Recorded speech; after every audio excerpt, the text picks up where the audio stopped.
Today, I wanted to talk about resetting, especially for those of us who work in the healthcare field and give so much of ourselves on a daily basis. This video is not about burnout in the trendy sense. I know that's been a popular thing to talk about, but more about what healthcare and the field can do to your mind over time if you are not kind to yourself, if you are not taking time to reset, if you are just not taking time for yourself.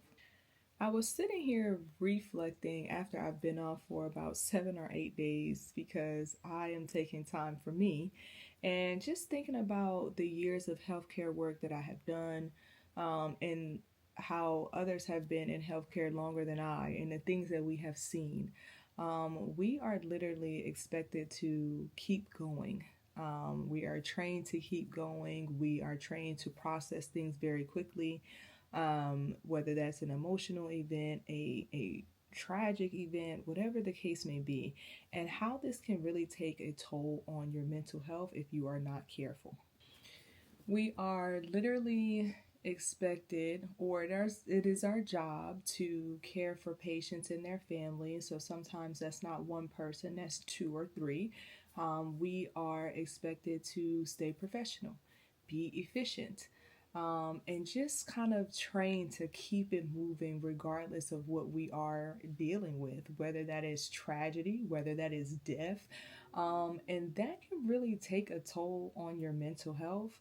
And so I just was thinking about that as I'm resetting my brain and I'm getting all set up for work to come back after vacation. It's just kind of like these moments are really necessary. Using your PTO and taking the days off are necessary because our brain has been trained to not even like rest. It's just go, go, go, go, go.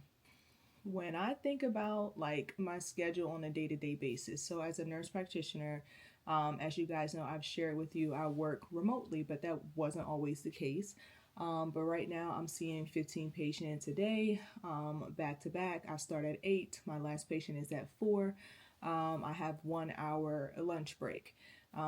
Prior to that, I was working on the floor. I think I was seeing 14 patients. I worked in pre-anesthesia testing.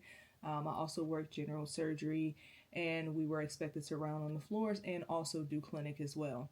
But prior to me becoming a nurse practitioner, I was on the floor, right? I worked in pre-op, and PACU and pediatrics. Prior to that, I was working ER trauma, and prior to that, I was on the cardiac floor, and I've seen a lot of things. And when I think about all the things that I have seen as a healthcare, worker, whether that's when I was a nurse or even as an ED tech, my first job was an ED tech, and the first thing I seen was an almost decapitated head. That was like my first patient. So when I think about all the things that I've seen in my years of healthcare and what I have been expected to do during those times of work, it's kind of like my brain feels a little bit warped a little bit. Um, when I think about us working through COVID and how we've seen so much death, like the death toll was very, very high. We were expected to work in trash bags and didn't have, the necessary equipment to be able to keep us safe. And just all of the things and people continuously being sick. I also worked through some of the cases of Ebola that were seen in the US some years back. I think I was living in Dallas at that time. And so it's just like you're working through all of these things. You're working through COVID. If you worked on the trauma, floor or bay or in the emergency room, it is very quick. People come in, they're sick. Sometimes people don't make it. And even if they don't make it, they call time of death, and you might have an admission rolling in within about 5 minutes. That is not enough time to process that someone just passed away. And then you have to mask emotionally to be, hey, I'm coming to give you care after a patient just died. That is really hard to kind of wrap your mind around. And so when I think about resetting and being kinder to myself, I just think about all those things and how it has changed my mind and my brain and the way that I think of things. And it can be a lot. So last year and beyond, I am choosing to treat myself kinder.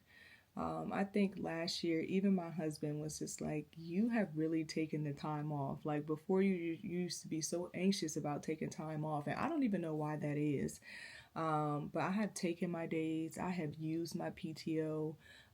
Just this upcoming like week on the new year from Christmas up until today, I have been off of work, choosing to reset and do something for myself every day.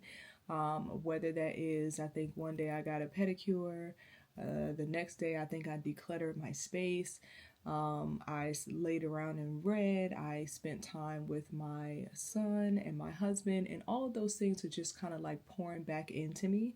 And I think that is very necessary because it allows our brain to just kind of pause and reset. And, you know, nobody is needing you right then and there at that time at your job or during your career or anything like that. So I think that that is just a good thing to do with any job. It's not just healthcare, but I know that we see, a lot of things that are not particularly normal for people to see every day. So that is why I am taking the time out to be gentler. I want to continue having conversations in this space with you all as I enter a more kinder season on myself, and I hope that you guys would do the same. So if you work in healthcare, even if you don't, and this video resonated with you, I just want you to know that you are welcome here. This is your reminder to treat yourself gentler and kinder. I'm going to be sprinkling some conversations like this throughout my YouTube catalog, just so that we can take a reset and have a reminder that we do matter. We do matter as far as taking care of ourselves and putting ourselves first. And this is just not like some self-care kick or some kind of popularity about self-care and what we can do with that, but really just taking the time to care for ourselves, love on us, and do what strengthens us, whether that's our health, mental health, physical health, etc. So if you love this video, like, subscribe, share it with a friend, and come back to it at any time you need a reminder. Bye.